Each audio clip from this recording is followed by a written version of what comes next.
Now, changing tack entirely, my next guest is Bettina, who's a metaphor of the often disturbing world in which we live.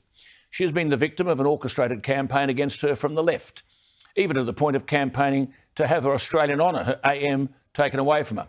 Bettina received an Australia Day honour for services to, quote, gender equity through advocacy for men. She's been attacked simply for asking some important questions about why there isn't what she calls fair treatment for men and boys. In particular, she's talking about the so-called rape crisis on our university campuses, and she wants new mechanisms for investigating and adjudicating sexual assault. She makes the point that our Education Minister, Dan Tehan, has instructed universities to stop usurping criminal courts and adjudicating rape, but it appears that the university regulator, Tertiary Education Quality and Standards Agency, is virtually telling universities to ignore the minister.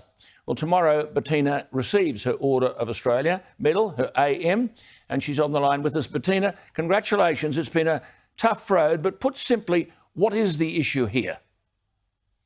Well, the critical issue, Alan, is the fact that the universities have been captured. There's a feminist activist who are running our university regulator. I mean, that's the body that is supposed to be telling our universities how to behave, and yet they have a feminist activist as one of the authors of their most recent advice to the university about how to adjudicate rape and sexual assault.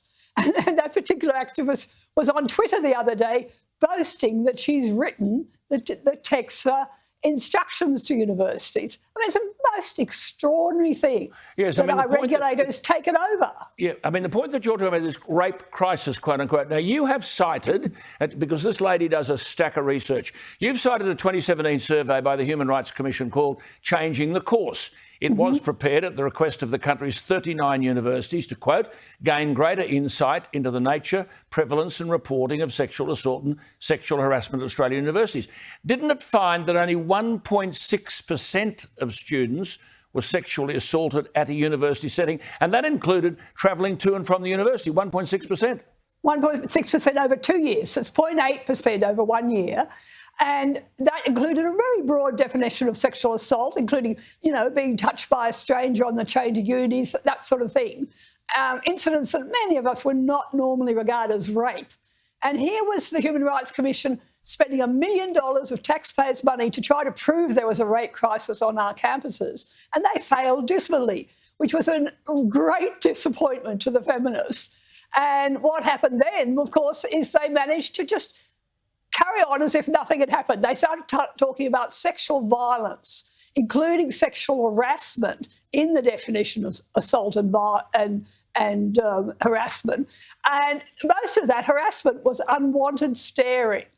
And this was the big crisis on our universities. Well, of course, everyone boasts about the fact we're here to have free speech and exchange of ideas. To parents watching you here and to students watching you out there, what does the future hold? What are you saying? Oh, look, I'm really excited. I mean, the wonderful thing about this pile-on I experienced this year, all orchestrated by these feminist activists, was it attracted a lot of people to my work. And I've had incredibly eminent, you know, lawyers, judges, specialists in how the regulation of our universities coming to me saying, what can we do? And they're all working with me now to ensure that we actually dismantle these kangaroo courts that are operating on our universities. Good on you. And they might have won. They might have won one round this year, but they haven't won the war. Believe me. Good on you. Well, good luck. Look, congratulations on your award. I know you're getting it tomorrow. Have a great day tomorrow. I'll be thinking of you. Keep up the wonderful work and keep up the integrity of your work, Bettina. Lovely to talk to you. Happy Christmas. Thank you, Alan. Thank you for your support throughout my work in this area. Not at all. There she is, Bettina Arndt.